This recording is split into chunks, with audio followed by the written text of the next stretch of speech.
Good morning, everybody. Welcome to the American Lobster Board. Let me just get into my agenda really quick. Where did it go? So calling the meeting to order. Before we get into any other details, we have the approval of the agenda. Does anybody have anything, any other items to add to the agenda? Seeing none. Approval of the proceedings from the August 2024 meeting. Is there any corrections or additions to that set of minutes? Seeing none, we will assume that they are approved by consensus. Before we go to the public comments, I do want to make note of some new board members that are here. I'd like to welcome Representative Jennifer Armini from Massachusetts. Jennifer, welcome. Senator Danny Diggs from Virginia. Welcome, Senator. And Governor's appointee, J.J. Minor from Virginia. Welcome. So make sure you folks give a chance to say hello to our new members of the commission. Before we get into the meat of the details, is there anybody who would like to speak to items not on the agenda? Ginny Olson. Thank you. I just wanted to bring to the... Ginny, could you just introduce yourself? Sorry. And who you represent? My name's Virginia Olson. I'm a lobster fisherman from Maine, and I work with the Maine Lobster Union. So I wanted to bring to the commission, we have an 800 trap cap on our vessels. Each vessel can only harvest as many as 800 traps from that vessel. As the fishery has more uncertainty, we have fewer younger people coming into the fishery. It's harder to get a stern man, and I would like the commission to look at increasing that 800 cap to 1,600. So it would be 2 licensed fishermen that are current active in the fishery, so they have active current landings. It wouldn't add anything to the fishery, but it would give a tool in the toolbox for safety. So you could have 2 captains fishing from one vessel and they could be each other's stern. Great, thank you, Ginny. I appreciate those comments. It's certainly an issue as far as being able to find help that we've been hearing a lot about. So I appreciate you bringing that to the table. There's also been conversations regarding whale rules around stacking. So this may be something that the board will want to consider as far as a tool to try to address some of the effort issues around that as well. So I appreciate your comments. Does anybody have any additional thoughts or comments on that particular issue? Steve Train? I don't want to drag this out too long, but Jenny, I don't know if you know this, but we've been having that issue also. So my brother and I have paired up. We're fishing 2 boats, maintaining 2 boats and fishing 2 gangs of gear. And it's a lot of work. So the 1 boat would be much easier, but the problem I have with it on the face of it is it's managing for profitability, which we don't do. I think if the reason we can't find crew is because we have a resource issue or a problem, then we can work forward, or if it's a whale issue, but managing for profitability, I'd love to do it, but I can't step forward selfishly and say, geez, I wish I could just go on 1 boat.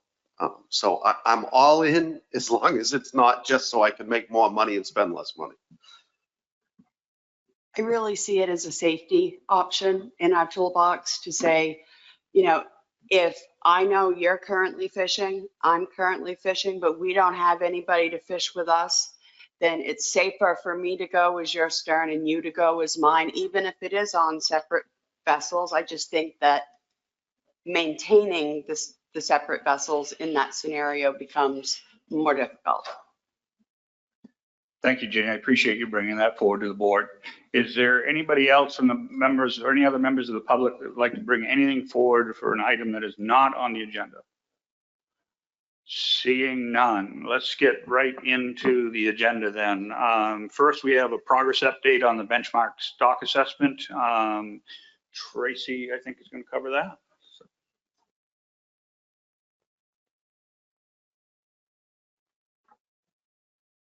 Hi, folks. I'm Tracy Pugh, and I am the SOC assessment chair. I'm going to give you a very brief update on where we are right now with the assessment process. Can you see my screen? Good.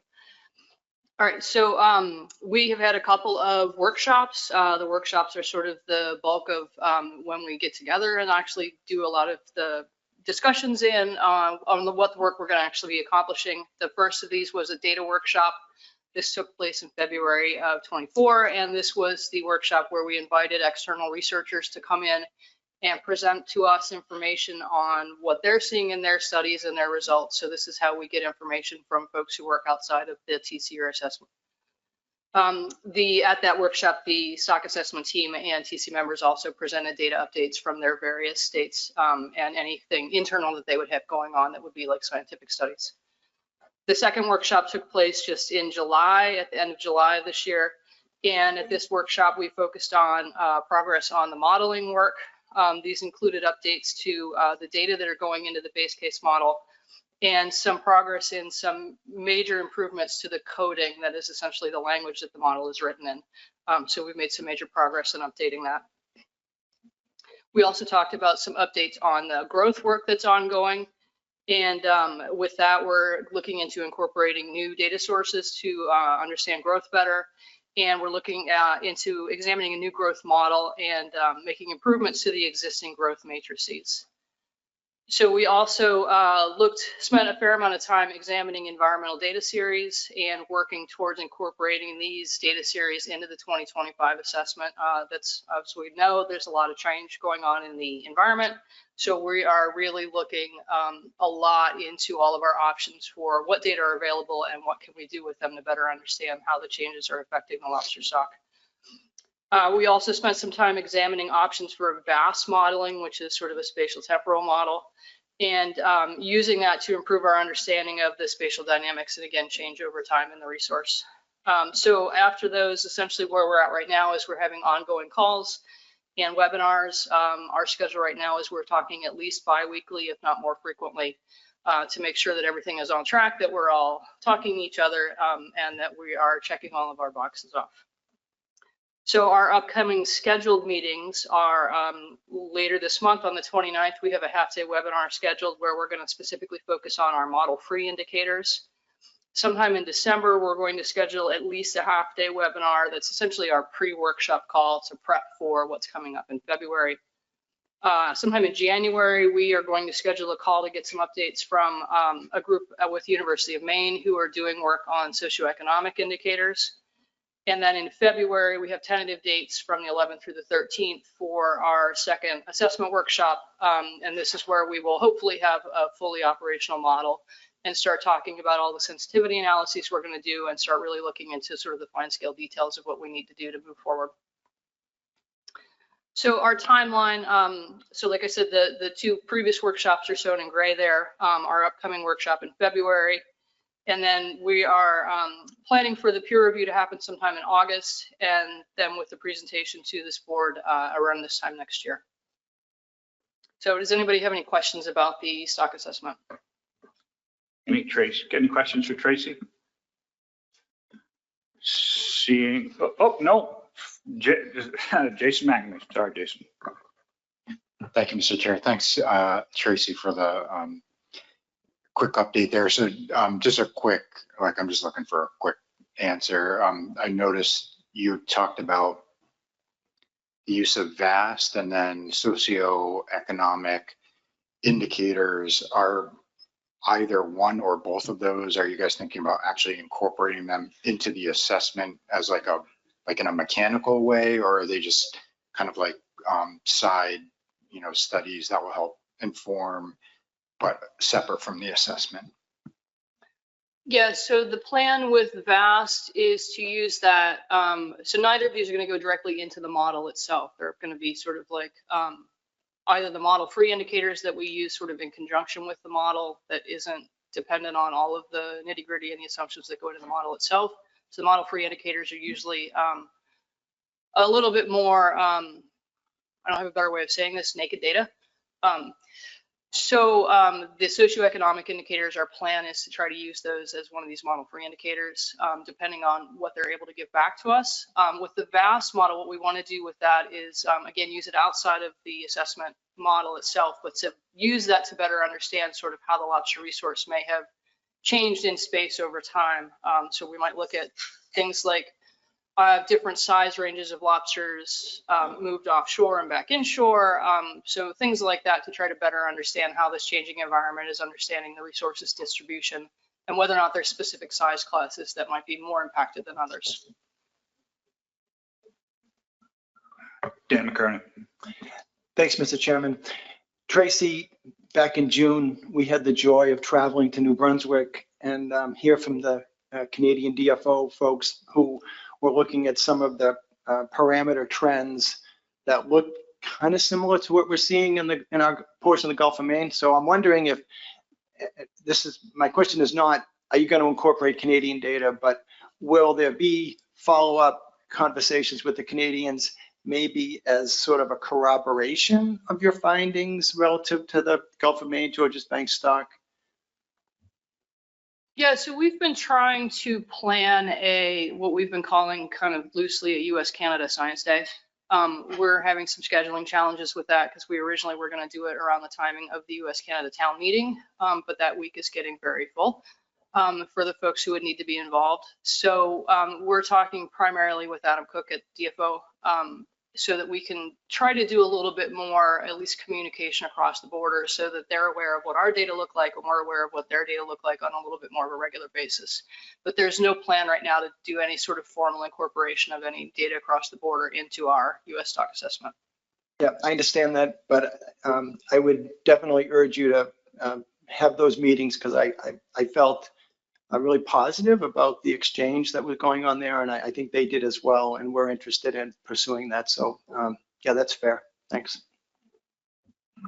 Thank you, Dan. I think that's a really good point that you're bringing up, and it is part of our overall priority plans that we'll be seeing later in the week. But I wonder if it would be worthwhile for a formal letter of engagement, requesting engagement with Canada, especially within the Gulf of Maine footprint, because I completely agree. The conversation that I thought we had in Canada was a very good one, and I thought there was some synergy with the scientists who were there. So maybe there's just a way to formalize that.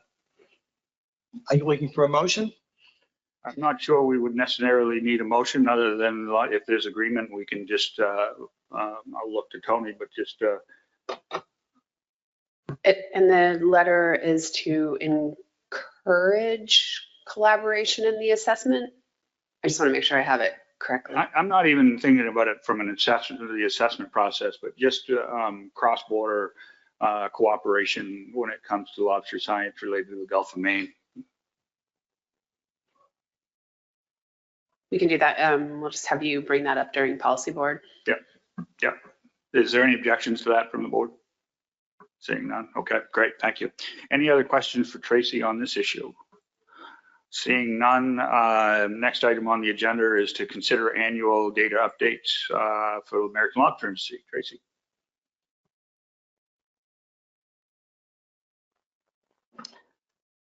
All right, so this is the data update process. So you have a full memo in your materials, I think, for this. And I'm just gonna focus on kind of the highlights of this. So again, just a quick reminder, we do assess the Gulf of Maine and Georges Bank as a combined stock, but the TC thinks it's really important to make sure that we're paying attention to any kind of substock dynamics that go on. So the data update process actually separates the Gulf of Maine and Georges Bank into two separate sets of indicators so that we can kind of keep an eye on these substock dynamics. All right, so the purpose of this, this came from the 2020 stock assessment, and the idea being to provide data to the board to monitor changes in abundance indicators in between the assessment. So it's a little bit of a making sure that we're feeding you data on a more of an annual basis as opposed to having to wait for the stock assessment to look at some of these abundance indicators. The indices that we use for this are focused sort of on indices that we think are going to inform us as to changes that are coming up. So we look at the lobster young of year index. This is a dive-based survey conducted by the states. And the idea here is that this gives us a signal of abundance for newly settled juveniles. We look at trawl survey data, specifically the recruit abundance. And so this is lobsters from 71 to 80 millimeters in size. And this is the size group that essentially is going to molt into the legal size range within about a year. These data are coming from the state trawl surveys and the Northeast Fisheries Science Center trawl survey, which I might slip and call the federal survey, the same thing. And the idea here is that, again, these are the lobsters that are going to molt into the legal size range within the next year. We also look at trawl survey encounter rate, again, from the states and the Science Center survey.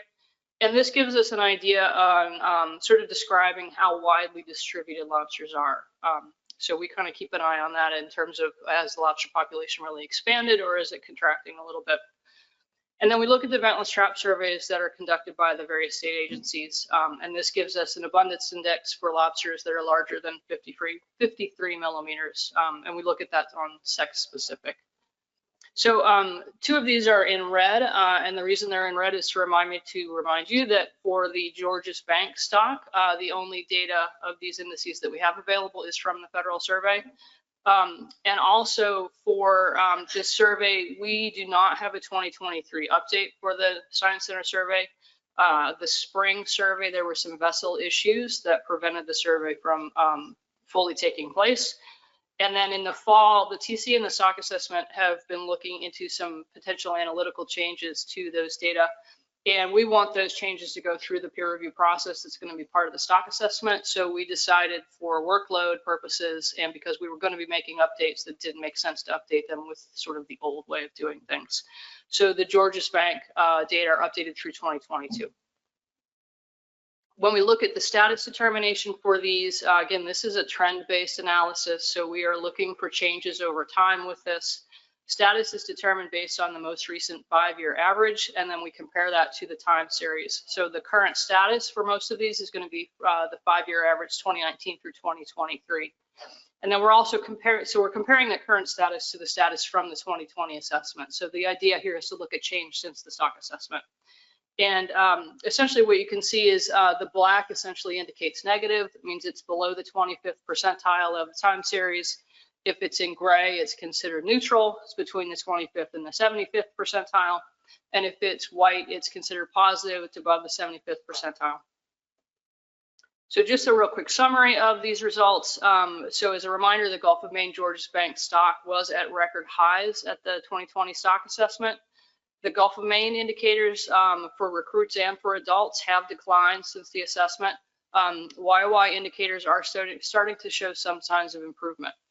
The Georges Bank indicators, like I said, have not been updated with 23 data, but we look at it through 2022 for now, and we are seeing some slight improvements in stock since the stock assessment in those Georges Bank indicators.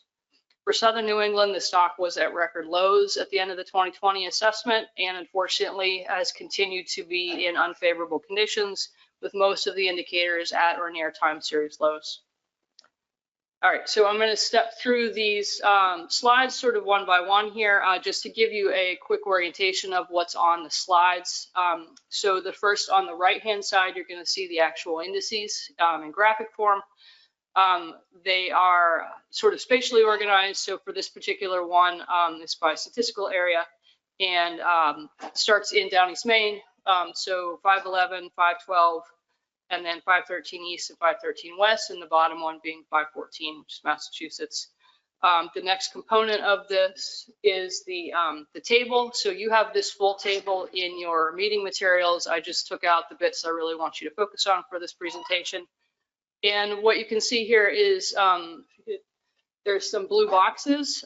So this is what I'm going to be talking about in terms of comparison. So the top blue box is the status as of the 2020 stock assessment, and that would be the 2014 through 2018 mean. And the bottom blue box represents the updated status. So that's the 2019 through 2023 mean. And then the last bit is the summary of what's going on here. So for this slide, this is the young of year indices for Gulf of Maine. Oh, I forgot to tell you, sorry, on the graphic on the right, the red is the new data that's been added since the stock assessment. So all those red data points are 2019 through 2023 in the graphs. All right, so So like I said earlier, the YY indices, we're actually seeing some improvement since the stock assessment. The 5-year means for these have all increased since the assessment, and they are all now in neutral status, in the gray status. We have seen increases for the last 2 years in all of the main indices since experiencing a recent low in 2021. And just a reminder here, these young year indices are for very little lobsters. So it's going to take some time for these lobsters to grow, where we're going to pick them up with the other recruit indices that we look at. So we're seeing signs of improvement, but it's going to take some patience as these lobsters grow into the other indices. For the recruit abundance, again, this is the trawl survey. The top graphs are from the Science Center. The middle graphs are the Maine, New Hampshire survey, and the bottom one is Massachusetts 514. And the left is spring and the right is fall. So what you see here is that we have seen these declines in the recruit size ranges. So that's the 71 to 80 millimeters that are going to molt into legal size within the year. And these are declines since the peaks that we observed during the stock assessment. 3 of the means have changed from positive to neutral. These are all inshore. And again, just a quick reminder that the Science Center data have not been updated through 23. So it's just through 2022 that you see on the Science Center.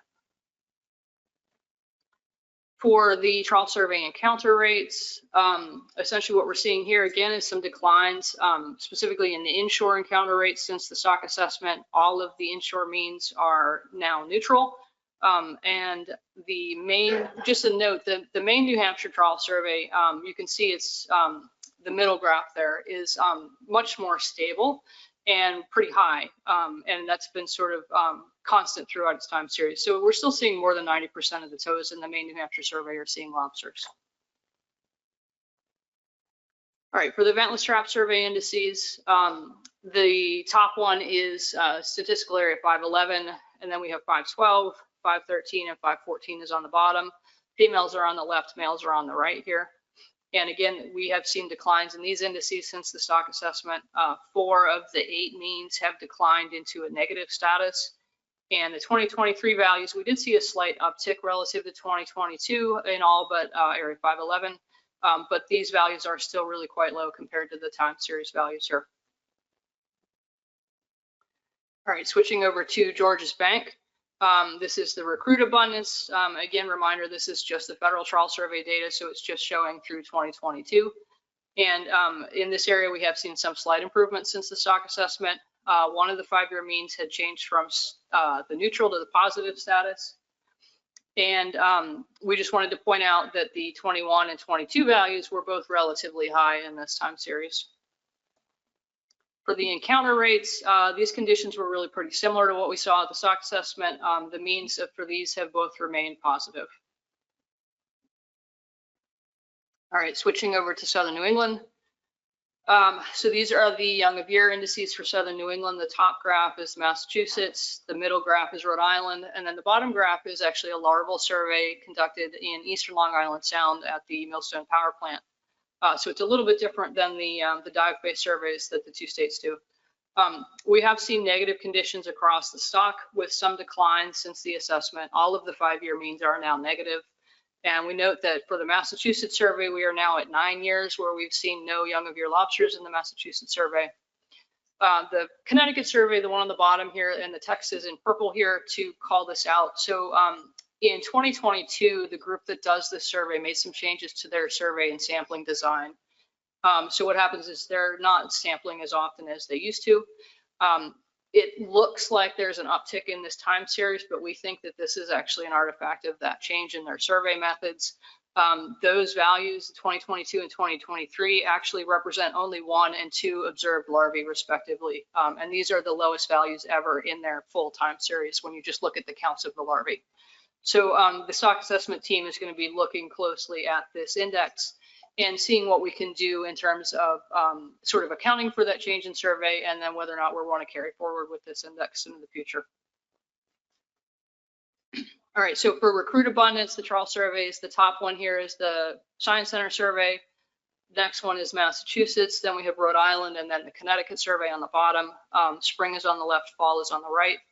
Again, we have seen declines in these surveys since the stock assessment. All of these 5-year means are now negative. And we noted that there were no recruit lobsters observed in 2022 or 2023 for 3 of the 6 inshore surveys here. For the survey encounter rates, same order here. The federal surveys on the top, Massachusetts, Rhode Island, and then Connecticut. And we have seen declines in this index as well since the stock assessment. All of these 5-year means are now negative.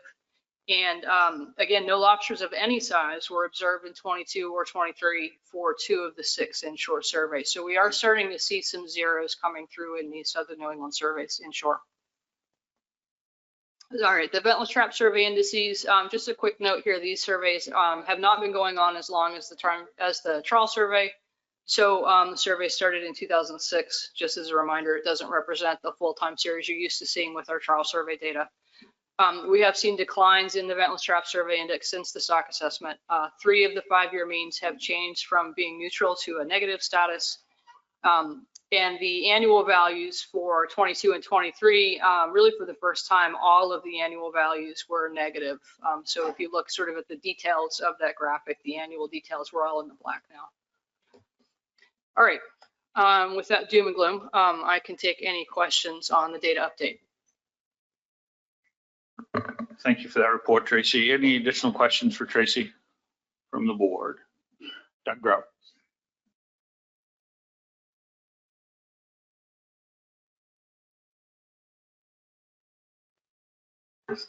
Can you hear me?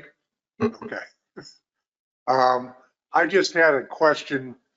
I know this wasn't part of the update that you just gave, but in Amendment 27, we had some trigger values that were triggered just last year. And I was curious if the Technical Committee and Stock Assessment Committee had calculated those for the most recent 3-year mean average, and if we're still below the trigger.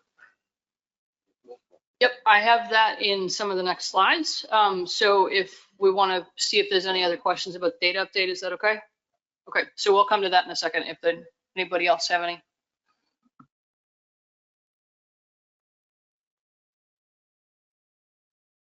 Yeah, thank you, Mr. Chairman. It's just a quick question. Have the technical folks looked at the natural mortality issue? And I mean, we've got a number of population, particularly in Southern New England, looking at these indexes that are all falling like a stone.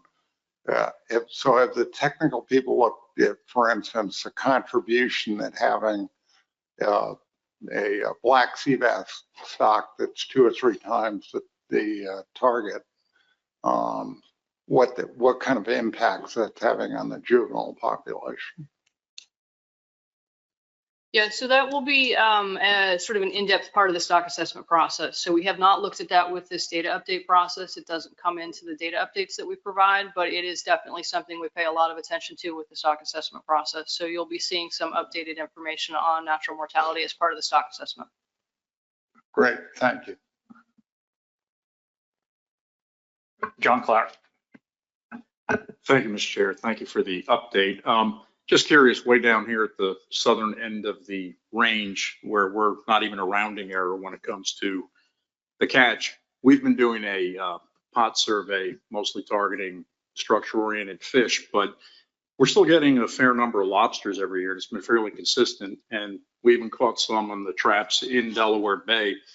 I'm just curious. I mean, it seems that based on their life history, how are they managing to maintain a population here? Do they complete their life cycle offshore, or are they still having an inshore component? So is that the New Jersey, Delaware? This is even south of Delaware. Yeah, Okay, Delaware. sorry, my bad. I know that we've got a couple of data sets coming in for the stock assessment process coming from some of the southern states. I think New Jersey was it New Jersey that had the pot index? So some of those additional pieces of data are things that we're going to look at with the stock assessment process. So we don't have anything for you now with the data update, but I can say that we will be looking at any additional data anyone can feed us from other surveys for the southern areas. Thanks. Yeah, I was just curious, just because I know we've been seeing this fairly constant catch for several years now. I remember asking you several years ago, and it seemed that, the thought was that they had to be coming down from further north, but doesn't seem like there are lobsters further north to be coming down to Delaware. Yeah, I mean, the adult lobsters certainly move around, so it's plausible. Whether or not that's actually what's going on, we would need some sort of a larger scale tagging study to see if the origin of those lobsters, it's possible that there's little offshore components of the population that are sort of focused around really ideal habitat that are hanging on. Any other questions? Steve Trey. I've got two questions. The first one is for John. John, do you have numbers on where those lobsters were? I'd be curious. And Tracy, thank you very much for your presentation. The question that Doug asked, I was going to ask, and I'm not asking it, but we have a lot of people waiting on that answer. There's people that want us to pull a trigger that we've delayed, and there's people that don't want us to do anything, and I'm hearing from both sides. So what you say in the next 20 minutes could seriously affect this meeting. Thank you very much. Thank you, Steve. Why don't we go right into that part of the presentation? All right, so give me 2 slides of clips, I think. Oh, yeah, sorry. Is this better? All right, so this is the trigger index. We received essentially a fair amount of requests and attention, and decided that, yeah, we're going to recalculate this and give you an update on this. So just a reminder, this trigger index is a component of Addendum 27. And the idea here was to provide managers with a mechanism on which to fix a specific management action in response to changing stock conditions. The definition of the index and the threshold to initiate action were all part of Addendum 27. The idea here was that this index would represent changes in condition for the Gulf of Maine Georges Bank stocks since the 2020 assessment, and specifically looking at recruit abundance. So this index is calculated based on a combination of the inshore surveys. So these are the ventless trap survey, the spring and fall trawl surveys, all conducted by the state agencies. So the Science Center survey is not a component of the trigger index. Each of these values shown in the index represents a running 3-year average of the underlying data indices. So essentially the most recent value that we're going to have an update for here is the 2021 through 2023 average. We're using this average because it makes the index less sensitive to interannual variations. So Addendum 27 has passed, and it's the understanding of the TC that the trigger index no longer actually has any policy action attached to it because the addendum has already passed. You guys are going to hearing for the Addendum 31 to delay implementation is on today's agenda. So essentially what I'm doing here is presenting an update in response to these multiple requests that we have received. So the upper left box in the graphic here is the trigger index. The other boxes here represent the data that go into the index. So on the upper right is the fall survey. The bottom left is the spring trawl survey, and the ventless trap survey is bottom right. So the upper left with the red box around it is the trigger index. And as you can see with the updated value, the trigger index has further declined. So with the addition of the new data, we are now at a 44% decline since the reference period. So, and again, that reference period represents conditions at the end of the 2020 stock assessment. So this is what the index looks like. I can take any questions on this. Steve Train. I'll try to make this quick. So we saw what looked like favorable data recently, but the index has further declined. Is that because the whole year shifted, so we got further away from a good year? And even though we just had a better year than the last couple, I mean, how did that happen? It looked like we thought it might get better, right? Yeah, so the 23 value for some of the indices was a little bit of a tick up from 2022. But again, this is a 3-year running average because we don't want to chase into interannual variation, because chasing the good years would be the same as chasing the bad years. We definitely don't want to chase the bad years. So we're using this 3-year average to sort of smooth through this interannual variation that you guys all see in your catch, we see in the surveys. It's sort of a normal thing. I think the most positive sign that we saw in the data indices is data that does not go into this index, and that's the young of year indicators. So the young of year indicators, we have had a couple of years of improvements in those young of year indicators, but again, those lobsters are baby lobsters. It's going to take them a number of years to grow into these size ranges. So this trigger index is very focused around the 71 to 80 millimeter lobsters, the lobsters that are going to molt into legal size within the next year. Is that?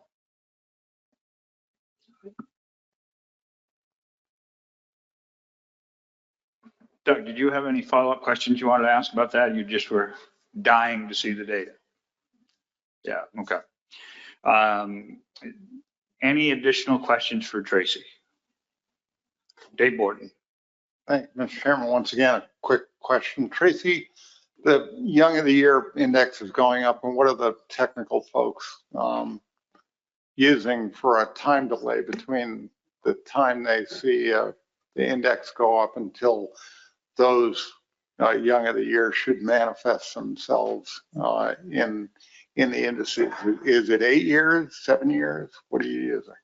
So there's no we don't quantitatively tie these things together. Our expectations based on what we think we understand about lobster growth is probably like 7-8 years to see them into this recruit size range. And that's ballpark, because some years are going to be better for growth than others. So, you know, it's hard to give a specific answer to that. I know that's very unsatisfying. It's also very unsatisfying for us. Thank you, David. Any additional questions for Tracy? If not, there's no action with that item, so I think we'll move on to agenda item number 6, which is to consider addendum 31 on postponing the implementation of addendum 27. So for this, we've got a couple presentations from Caitlin on reviewing of public comment summary and also the review of the advisory panel report. And I think what I'd like to do is, Caitlin, have you do both of those, and then we'll open it up for the board for any questions before we entertain any motions. So Caitlin. Thank you, Mr. Chair. So I'm going to start off this presentation with some background information, the addendum timeline, and then addendum objective, and then I'll go over the proposed management options and the public comment summary, jump into the AP report, and then we'll get into the board's next steps. So addendum 31 relates back to the approval of addendum 27, which again established a series of management measures to protect the Gulf of Maine Georges Bank spawning stock biomass. And under addendum 27, changes to management measures for the LCMAs that make up the Gulf of Maine stock area are triggered by an observed decline in the recruit abundance index to an established threshold from that reference period, and that was a 35% decline. And addendum 27 was approved in May 2023, and then in October 2023, the board reviewed that trigger index and determined that it had fallen below the 35% threshold that was established in the addendum. And because that trigger had been met so quickly, the board delayed implementation of addendum 27 to January 1st, 2025. So as it stands, this is the current implementation schedule for the provisions of addendum 27. Based on the trigger index, the increases in the minimum gauge size for LCMA 1 would occur in 2025 and 2027, and the LCMA 1 escape vent size would increase in 2028, and the maximum gauge size for LCMA 3 and Outer Cape Cod would decrease in 2029. And addendum 27 also has a provision that the maximum gauge size for the Outer Cape Cod area would be standardized to 6 3/4 inches for both federal and state only permit holders. And that piece was not dependent on the trigger index and was meant to go into effect when the addendum becomes effective. So after addendum 27 in August of this year, the board approved addendum 30 to clarify the commission's recommendations that the increased minimum gauge size in LCMA 1 from addendum 27 would also apply to foreign imports of American lobster. And this is consistent with the intent of the Mitchell provision of the Magnuson-Stevens Act, which is to limit live lobster imports into the US to be no smaller than the smallest lobster that the US industry can legally land. And in the public comments received on Addendum 30, there were a lot of concerns about how that LCMA1 gauge increase would impact US processors by limiting their supply of smaller lobsters from Canada in the early spring. And the board members were also in the process of organizing discussions with Canada about the gauge change. So in light of all of that, in August, the board initiated draft Addendum 31 to consider further postponing some of the Addendum 27 measures by an additional 6 months. And the goal of the draft addendum is to reduce negative impacts to the US and Canadian lobster industries in early 2025, and also allow Canada more time to consider implementing complementary management measures. This is our timeline of Addendum 31's development. And so since this issue is time sensitive, the timeline is more accelerated than usual. The board initiated the addendum in August, and a draft was developed and approved for public comment over email in August as well. And our public comment period was held during September and early October, ending on October 6th. And here today, the board will consider final approval of draft Addendum 31. Okay, so now I'll go into the proposed management options in the addendum for public comment. And there are only 2 options in this addendum: A, status quo, and B, postpone the implementation of some of the measures from Addendum 27 to July 1st, 2025. The status quo option would mean that the measures of Addendum 27 would go into effect on January 1st, 2025. And this table shows the timeline for the changes to the management measures if status quo is selected.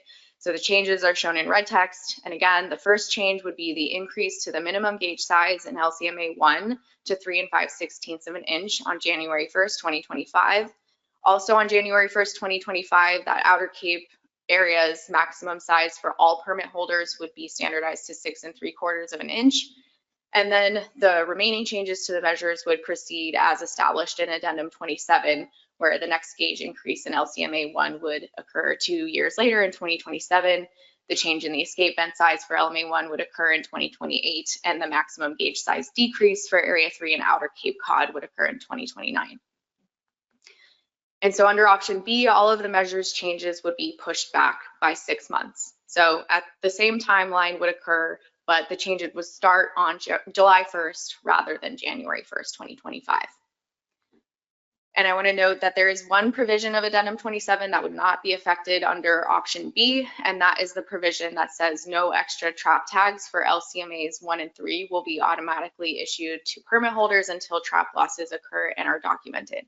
So that would still go into effect January 1st, 2025 under either option. Okay, I'll go over the public comments.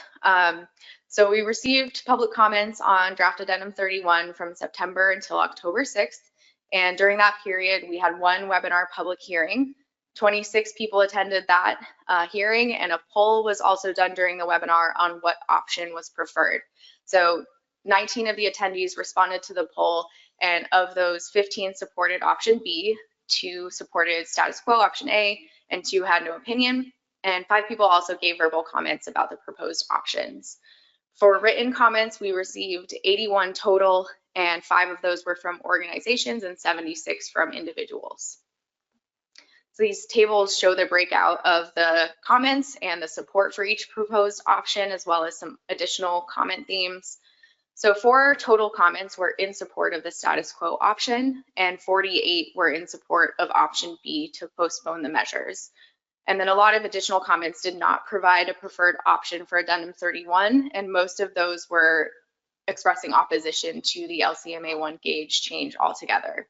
4 additional comments were not addressing the addendum or the gauge change, and those comments are all provided in the summary, but I won't go into detail since they don't relate on to this addendum. In support of status quo, the comments mentioned that increasing this measure is a good conservation idea. They mentioned that previous increases to the gauge size did not hurt the industry. One said science rather than emotion should dictate the actions necessary to protect a healthy lobster population. and also raised that the Gulf of Maine warming and low recruitment rates indicate that action should be taken. Rationales for the support for option B were generally focused on the minimum gauge size should change for Canada and the US at the same time. Otherwise, the gauge change won't be effective. They also mentioned that more time is needed to figure out the marketing and enforcement aspects of this issue and to give fishermen a chance to plan for how this change will affect their businesses. And they also mentioned that a delay would allow more data to be collected. All right, so I'll go into the advisory panel report. Grant Moore, our AP chair, was unable to attend today, so I'll do this on his behalf.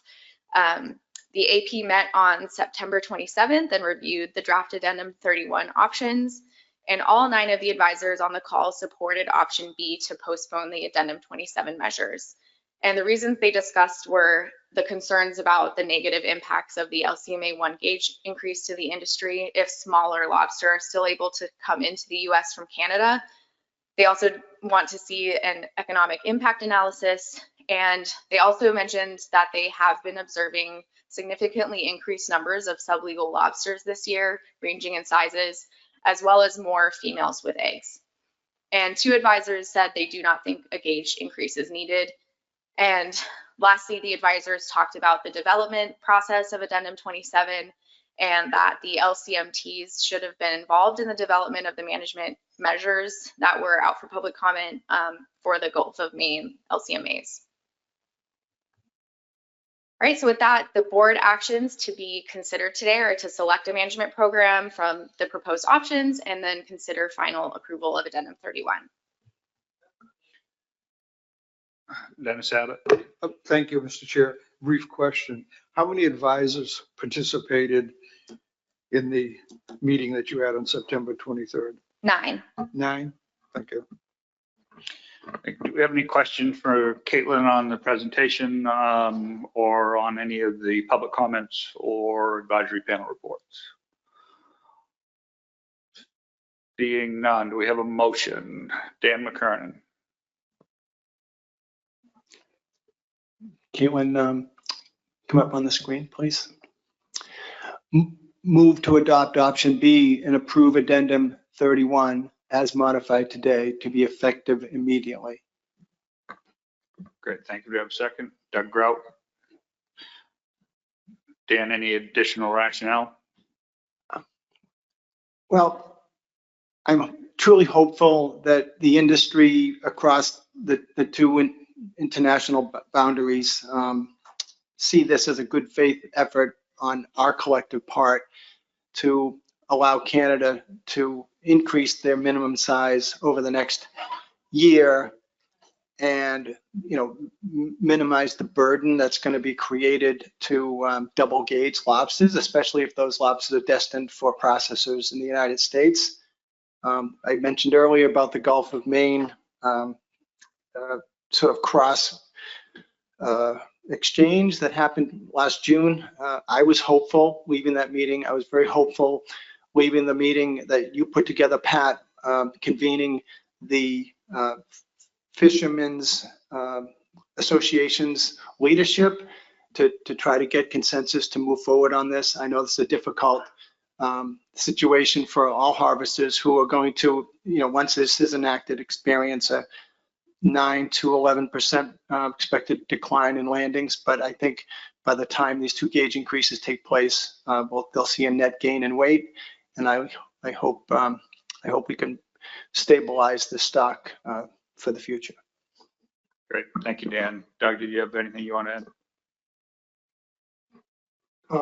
Not specific to the motion, just a question for you and Dan and maybe Cherie. What I remember from our last meeting was that there was one of the lobster fisheries associations that's associated with the Gulf of Maine was supposed to meet in September or early October. Do either of you have any feedback from them yet on what transpired during those meetings? I don't have anything specific from DFO on the results of those meetings. It is the their lobster management areas meet annually to talk about different things. I do know from talking with an individual from one of those areas that they did have a conversation around this issue, and supposedly the conversations are going to continue. We're hoping through the meeting that is pulled together by the Lobster Institute this year that this is part of the agenda, a big part of the agenda, frankly, and that those conversations will continue at the town hall meeting. So, Steve Train, question? Comment. I know that we've been working on this a long time, and I was a proponent of using this method that we asked for when this started. And I had great hope that the information we got today would show us that we were already going the other direction. I'm definitely going to support this. 44% decline. I mean, how can you not follow the science with a number like that in a resource and industry that's this important? Thanks, Steve. Any additional comments on the motion? I'm going to read the motion into the record. Move. I'm sorry, way down in the corner, Allison. Thank you very much, Mr. Chair. I've spoken against all previous implementation delays of Addendum 27 measures before, so I'll keep this brief. But with Dr. Pugh's presentation of the updated trigger index, noting that things have gotten worse, I think this indicates the necessity and urgency for the Addendum 27 measures to go into place as quickly as possible. So I intend to vote no on this motion. Thank you. Great, thank you, Allison. David Borden. Quick question again, Mr. Chairman, that on the, just to the maker of the motion, on the word immediate, Dan, what is your view as to the timeline that the states will have to actually take regulatory action? I think the answer to that is going to be a collection of answers. I can tell you from Massachusetts, we're going to be meeting with our Marine Fisheries Advisory Commission next week, and I'm going to ask the commission to revote the measures that they've already approved for Massachusetts and to institute this delay. So I expect I will have these rules on the book by the end of the calendar year. And I think that's important for the gauge manufacturers and the fishermen to know, to have plenty of time in advance, because one of the reasons we delayed this in the first place had to do with our concern that there wouldn't be sufficient time to outfit the entire harvesting sector, which includes, obviously lobstermen, recreational fishermen, draggers that are allowed to take those in some situations, all to have new gauges, because there aren't a lot of gauge manufacturers. So anyway, the gauge manufacturers need that clear signal, and I'll let Pat and Cherie report on their plans, or Renee, sorry. Yeah, I mean, I think from my standpoint, Dave, the effective immediately is that the states need to start going through the rule process immediately. The effective immediately would be the July 1, 2025 date is effective immediately. States need to now achieve that date through rulemaking. David. So could we get a response, similar response from New Hampshire? Sure. Renee? Renee? Yeah, we intend to implement similarly. So yes. Yeah, in May. Yeah, and just to follow up, Mr. Chairman, I think it's highly desirable to do it the way Dan is intending this, to start the regulatory process almost immediately. And my view is it should be in place several months before the deadline, so that it takes any uncertainty out of the deliberations. Thank you. Yeah, I can, the intent of the state of Maine will be to start implementing the rulemaking process, or begin the rulemaking process in November, which is about a 100-day process.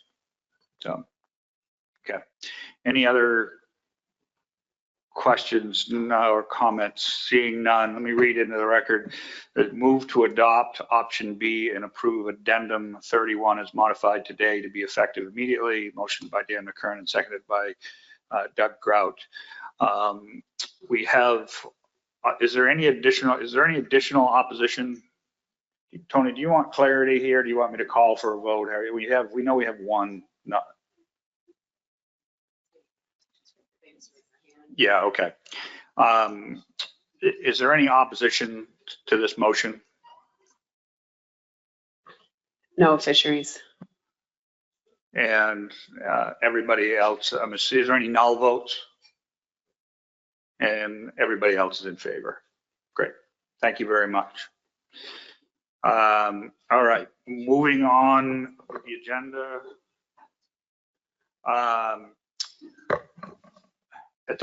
Let's see, consider fisheries management plan reviews and state compliance reports for American lobster and Jonah crab. Caitlin. Thank you, Mr. Chair. One moment while I pull this up. Okay, so I was thinking I could start with lobster and then go straight into Jonah crab if that's all right with everyone. But as a reminder for lobster, the stock status is still based on the 2020 stock assessment, and the Gulf of Maine Georges Bank stock was not overfished and overfishing not occurring, with an estimated abundance near its highest levels at the end of the time series, which was 2018. And for southern New England, the stock status was severely depleted but not experiencing overfishing. And commercial landings for lobster increased about fourfold from the 80s until the time series high in 2016, which was near 160 million pounds. And since then, the landings have trended downward. The 2023 coastwide commercial landings were close to 120 million pounds, which is only about 400,000 pounds less than 2022. And the largest contributors to the 2023 fishery were Maine, shown by the light orange line, and Massachusetts, shown by the blue line, with 80% and 13% of the total landings, respectively. The ex-vessel value for all lobster landings is shown by the black dashed line, and the 2023 value was approximately $630 million, which is about 21% higher than the 2022 value of $518 million. So these are the recent management actions affecting state requirements. Addendum 26 has the requirement for harvest data to be reported at the 10-minute square level, and that went into effect January 1st, 2021. And the states were also required to implement 100% harvester reporting by 2023. Addendum 29 established the vessel tracking requirements, which went into effect December 15th of 2023. And Addendum 27 again approved in 2023 established the management trigger mechanism for implementing the gauge and fence sizes. The plan review team noted just a few minor issues in their review of the state compliance reports. First, that Rhode Island, Connecticut, and New Jersey were not able to meet the minimum port or sea sampling requirement of 10 trips. Rhode Island did complete 9 trips, and Connecticut and New Jersey did not complete any trips. And this has been an ongoing issue for several years now due to both a limited amount of funding and staff and or reduced fishing effort that's available to sample in southern New England. And on that topic, the stock assessment subcommittee is going to be looking into the sampling needs for southern New England as part of the ongoing assessment. And Massachusetts was not able to submit all of the required compliance data by the deadline, but otherwise all the states appear to be in compliance with the requirements of the FMP. So for de minimis requests, Delaware, Maryland, and Virginia have requested de minimis status, and all 3 states qualify because the most recent 2-year average of commercial landings in each state is under 40,000 pounds. Right, so next I'll go over the Jonah crab FMP review. And for Jonah crab, the stock status is based on the recent benchmark assessment that was completed in 2023. There are 4 stock areas which were assessed separately, including the inshore Gulf of Maine, offshore Gulf of Maine, inshore southern New England, and offshore southern New England. And the figure on the right shows landings by stock area. And as you can see, the offshore southern New England area is where the bulk of the fishery is occurring, followed by the inshore Gulf of Maine. And the stock assessment concluded that the 2 Gulf of Maine areas and the offshore southern New England area are or have not been depleted to historical lows observed in the 1980s and 1990s. However, we don't have reliable abundance indicators for the inshore southern New England stock, so a status determination could not be made. In 2023, the landings along the Atlantic coast for Jonah crab totaled approximately 14 million pounds, which is about a 12% decrease from the 2022 value. The ex-vessel value for Jonah crab landings in 2023 was about 14.1 million, which is also a decrease of about 12% from 2022. Massachusetts remained the largest contributor to the fishery in 2023 with 38% of the total landings, followed by Maine with 25% and Rhode Island with 18%. This is the summary of the current management program for Jonah crab. So the FMP was approved in 2015, which established the permit requirements, minimum size, prohibition on the retention of egg-bearing females, and recreational possession limit. Addendum 1 established the bycatch limit for non-trap gear and non-lobster trap gear. Addendum 2 established the coast-wide claw harvest provisions and bycatch definition. Addendum 3 improved the harvester reporting and data collection requirements. And then lastly, Addendum 4 implemented the tracking requirements for federal permit holders. For de minimis, Delaware, Maryland, and Virginia also requested continued de minimis status for Jonah crab. And again, they meet the requirements that their average commercial landings are less than 1% of the average coast-wide commercial catch for the last 3 years.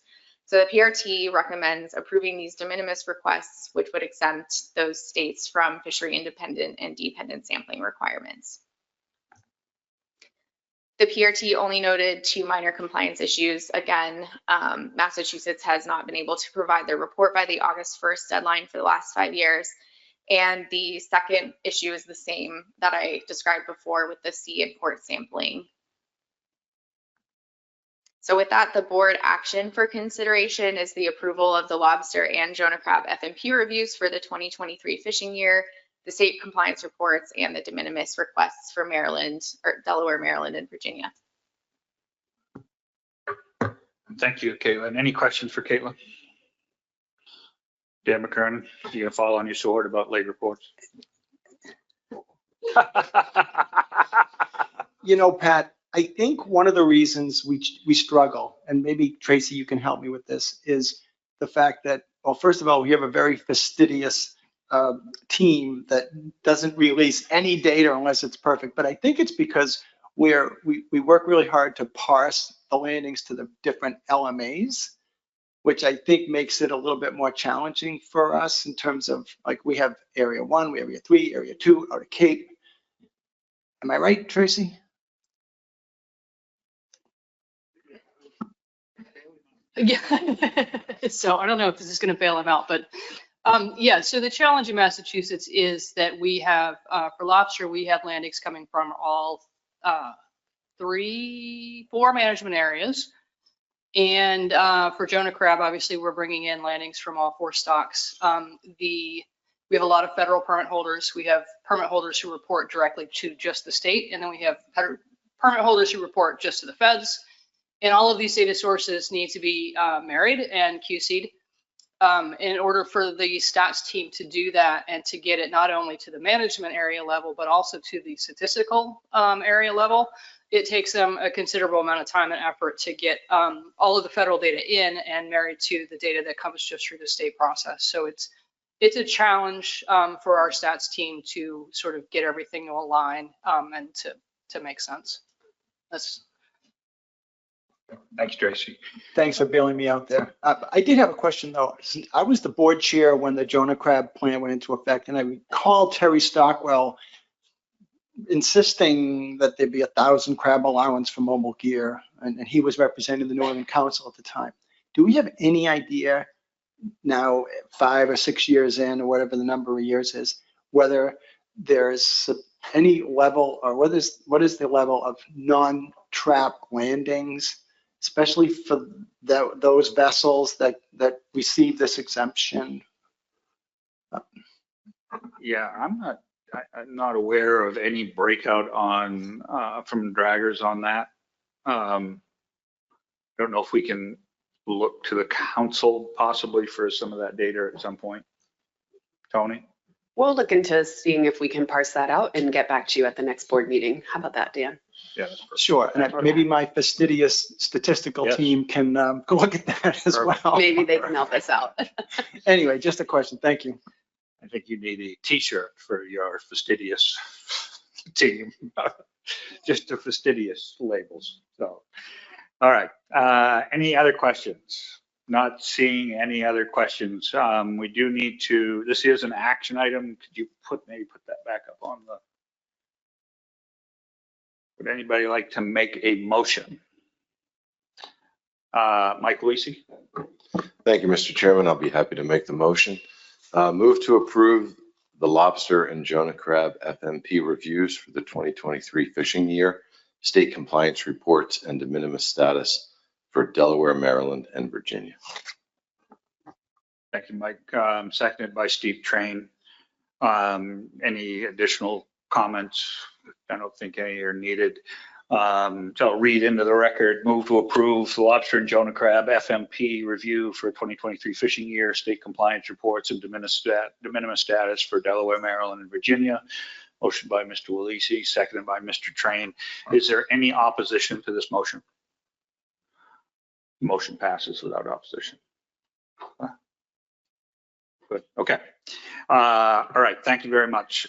Moving on to the last agenda item, which is discussion of vessel tracking requirements for addendum 29. Caitlin. We're pausing while we get minor. the slides up. Talk amongst yourselves. Good thing we have the extra time.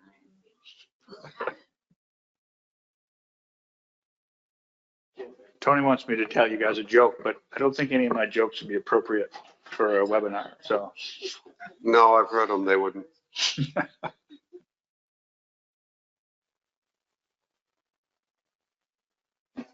Right. I think we're back on track. Back to our regular scheduled programming. So I'm going to just give a quick presentation on the vessel tracking work group report that was given last August about tracking devices and requirements. So just as a reminder, in April, the board tasked that vessel tracking work group to investigate modifications to the 24/7 vessel tracking requirement under addendum 29, which would still ensure monitoring of fishing activity while acknowledging that fishermen also use their boats for personal or non-fishing reasons. And the task included getting some input from the law enforcement committee and reviewing the existing processes for when VMS devices can be turned off. And this was in response to the industry's concerns about privacy related to addendum 29 and the requirement for the tracking devices to be on at all times. So the work group reported back to the board in August with some possible modifications, and those included geofencing as well as a tracker snooze function. And the work group provided the pros and cons of these, as well as whether the approved tracking devices are capable of these approaches. And they also provided information on the relevant rules for VMS and data concerns and law enforcement concerns. So regarding the law enforcement concerns, in general, the LEC has recommended that vessel operators should not be allowed or able to turn the devices on or off themselves, because if this were the case, it would be extremely difficult to enforce the requirements because law enforcement wouldn't be able to determine if a device was purposefully turned off or whether it failed. And they've also had discussions about defining fishing versus non-fishing trips, because if the board were to pursue changes to the requirements that would allow vessels to operate without the tracker on during non-fishing trips, then it would be really critical to have clear rules for distinguishing non-fishing trips from fishing trips, using things like the presence of bait or gear or lobster on the vessel. So responding to the board's task, the LEC did meet on October 1st to discuss the definition of fishing as it relates to vessel tracking in the federal lobster fishery. And some takeaways from that meeting were that the state and federal regulations are not exactly the same when it comes to defining fishing, but they are generally similar to what is in the Magnuson-Stevens Act, which is that fishing is defined as the catching, taking, or harvesting of fish, the attempted catching, taking, or harvesting of fish, and any other activity which can reasonably be expected to result in the catching, taking, or harvesting of fish, and any operations at sea in or support of or in preparation for any of those above activities. So the LAC talked about how the scope of this fishing definition could be narrowed to specifically address the lobster and Jonah crab fishery, to address the question of how law enforcement would be able to show that a vessel is engaged in fishing activity. They highlighted some evidentiary elements that could be used, such as the presence of bait, gear, or targeted species on board the vessel, the working condition of the vessel, and the working condition of captain or crew. And it was also stressed that in order to gauge whether a vessel is complying with the tracking rules, the devices would need to have some sort of visual indicator to show whether they're on or off. Another topic was who would have the burden of proving whether a vessel was fishing or not, whether that would be the fisher or law enforcement. And the LEC also noted that it could be helpful for them to have the devices have some capability or communication ability to allow the fishers to hail in or out of the fishery. So I believe based on the last meeting, the board's intent was that the states would go home and think more about the potential for changing the tracking requirements and then return to that discussion today. Thank you, Caitlin. Is there any questions on the Law Enforcement Committee report? Major Beal here was a member who was our rep to the Law Enforcement Committee and the major for Maine DMR's Bureau of Marine Patrol. Any questions on that? Steve Train. I'll try to maybe oversimplify this. We're not allowed to harvest lobsters in Maine after 4 on a Saturday and on Sundays from June 1st until but not including September 1st. So, Bob, you can tell if I'm hauling on Sunday, right? Yes. And you can tell if I'm not hauling on Sunday. How would that change any other day of the week? I can't say that it would. I think with any of this, you know, the requirement from the law enforcement community is that this information would have to be ground truth at the field level. So I think that, yeah, we'd apply our enforcement work in the same manner, whether it be talking about this federal tracking or, you know, you're referring to a state closure.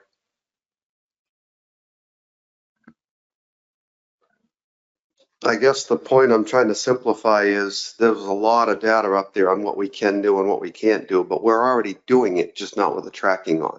So some people do have the tracking on. So if you can define when we're fishing and when we're not, what makes this so difficult to not require to be tracked no matter what day of the week it is?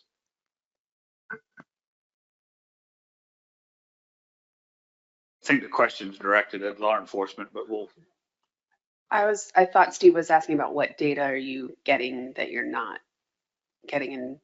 I mean, we're getting different data from the trackers than we are from. I was taking can you enforce it? But It was an enforcement. Why can't we shut them off if we're not fishing? It's no different than a Saturday afternoon or a Sunday. Yeah, no, Steve, I don't disagree with that. I think it becomes more challenging when, you know, you're completely dependent on presence, and the presence of enforcement amongst the states is, from what I hear at the committee level, vastly different. So I could speak to our level of presence in Maine and say, yeah, that's quite practical. And I think it's considerably less in other states. Yeah. Thanks, Steve. Thank you, Major. Any other questions? Oh, I'm sorry, Dennis, you had your hand up earlier. Yes, thank you. Excuse me. Thank you, Mr. Chairman. I've had issues with this from the very beginning, and I'm sort of in tune with Steve Train on this. Is I think that I understand the utility of this and the reason for it and so on and so forth. but I also have a strong feeling that it's an invasion of privacy. And I don't think that it's a solvable problem by us of how we could turn them on or off that satisfies anyone. But I don't know that eventually this couldn't end up in a court of law to determine whether you should have the ability of tracking, using Steve Train as an example of what he's doing on a Saturday or Sunday. It is none of anybody's business what an individual does when he's not fishing, as far as we're concerned. And one of the law enforcement reasons and how you could determine whether somebody should have a tracker, I don't know the exact words, but whether they have gear on board. I don't think Steve Train's boat is stripped of all gear when he uses his boat recreationally. He's not removing his winch or his tables or all the other things associated with, lobstering. So, he could be, by your definition or whatever you put up there, that he could be defined as being fishing because he has lobster gear aboard. So it's a difficult problem, and I don't think it's, truly solvable, but it leaves me with great reservations about how it leaves lobstermen like Steve Train and others, and who have reservations about people tracking them when they're not fishing. Thank you. Yeah, thank you, Dennis. Appreciate those comments. I think the challenge here is that the major got at is the issues between the abilities between states. How much presence on the water, right? I mean, our ability to determine whether somebody's on the water and are fishing and engaged in fishing is because of several factors, not because he's got a couple old traps on board, right? Does he have bait on board? Does he have his crew on board? Does he have product on board? Are we watching him actually hauling and retrieving and setting back gear, right? So it's then up to the discretion of the officer of how he's going to deal with that case. And then one of the other points that you brought up is being brought up in whether this will be dealt with in a court of law. This is in federal court right now. There is going to be oral arguments in November on this case and on these type of issues associated with this. So I think, we had some homework, and I'd like to hear from other members of the board about whether they think there is some direction that we want to go in. But at the very least, I think we should keep this agenda item open for a future meeting to see, just in case we do have potential actions at the court that will force us to make these changes. But did you had your follow up, Dennis? Sort of unrelated, but a month or so ago, I asked Caitlin if I could just see knowing trackers was on the agenda today, if I could see how this information is being used, what it looks like in broad terms. I'm not concerned about any particular fisherman's activities, so on and so forth, but it just would, for my personal understanding, is where does all this data is being collected? What does it look like? And so on and so forth. And, I'm told that, no, we can't see it. It's confidential and whatever. And it occurs to me that here we are, we sit at this table, we make rules and regulations. And then when we ask to look at the information, we can't look at it because of privacy concerns and laws that, inhibit us from seeing it. But just anyway, I'll leave it there. Well, I would just say beyond the broader rule of three, we can see this data at some point, right? I mean, that's not going to stop us from that standpoint. Tony? There's ways we can show you the information, but it's going to be in a broad sense. And the question that we got from Dennis, we took it as you wanted to see individual tracks. And we are we are following those rules. We want to make sure the fishermen understand that their data are being protected and that we're not, going to violate those rules. And so tracking data is a little bit trickier than just fishery data. The rule of three doesn't completely apply, because if you have 6 tracks on a chart, you're going to know in some cases where those vessels are coming from. So we're working with all of the state data partners to make sure that whenever we're sharing data on this, that we're not sharing confidential data. But we can show some information. It's just not going to be very specific. Great. Yep. Thank you, Tony. And does anybody, Dan McKernan? Yeah, just to follow up. In Massachusetts, we are on the road to requiring this of one of our mobile gear fleets, the surf clam vessels. And given the success that I think we've had with the Lobster fleet, it made a lot of sense to me. And we're going to have all of, I hope through rulemaking, the 12 or so active vessels that fish for surf clams have the trackers on the vessel. So what we did is we asked one of the early adopters to agree to let me show the other members of the fleet what a trip looks like. And he said, sure. And he was good with it. This was a fishery that has typically has hired captains. So this particular vessel owner really likes the trackers because he wants to know where the boat is. So anyway, that's been our experience. I also would like to share a little anecdote. We have, as Tracy just mentioned, we have lots of LMAs in Massachusetts, and we have an area out east of Cape, which is the border of Area 3 and Area 2, and there was a complaint about a particular Area 2 fisherman who might have been fishing over the line and out of Cape. And so we were all ready to look at that tracker data, and we went into the, we went in to examine the tracks, and we found that this person was very close to the line, probably not enough to issue a citation. But the person who made the complaint's tracker was off for 3 months because the boat had been hauled out and didn't get turned back on. So my point is that if we allow vessel captains to toggle this thing on and off all the time, it's going to create a system where we're probably going to have to track down numerous instances where they didn't turn the tracker back on, and it's going to create a much weakened data set, and it's going to require us to basically be chasing people down if that's the way it works. This tracker that we all chose was extraordinarily inexpensive, but it had this very simple feature of it stays on all the time. And then I'm pleased to hear that Dennis, consistent with Steve Train's concerns, people aren't showing the data. They're keeping it confidential. And I think that's part of the system I think that needs to be trusted, is that the folks who are at ACCSP and within the state law enforcement aren't sharing that data. So it is truly held confidential. So those are my thoughts on this issue.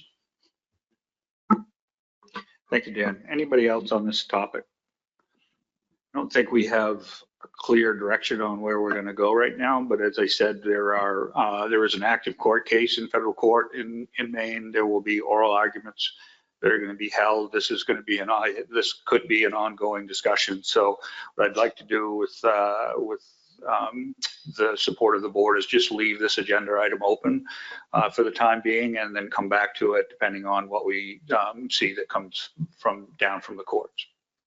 Is that fair enough? Okay, thank you very much. That is the last agenda item. It is an hour. We're an hour ahead of schedule. Oh, but Dave Borden would like to fill the hour. Thank you, Mr. Chairman. I'd like to use up the entire hour with one question. You're out of order, David. And yeah. Go ahead, David. Yeah, I have a question from Major Beal. Just looking ahead, the enforcement agencies up and down the coast are going to be challenged with implementing a different size at a particular date, when quite a few of them are going to have undersized product in their facilities. And has the enforcement committee talked about developing a uniform policy of how the states would handle that? And if not, I would suggest they do. I think that would be really useful, since it's going to be an enforcement policy and not necessarily a regulation. I think it's a perfect opportunity for enforcement folks to work together and come up with one program. So that's my suggestion. That completes my 1 hour question. Yeah, I'll just mention it hasn't been discussed at the committee, but in Maine, there's a statute, there's a 6-month grace period for that, that inventory to flush out through the wholesale and retail dealers. Thank you. Anybody else have anything else to come before the Lobster Board? If seeing none, I think a motion to adjourn an hour early would be in order. There's motions and seconds everywhere. Thank you very much, everybody. Appreciate it.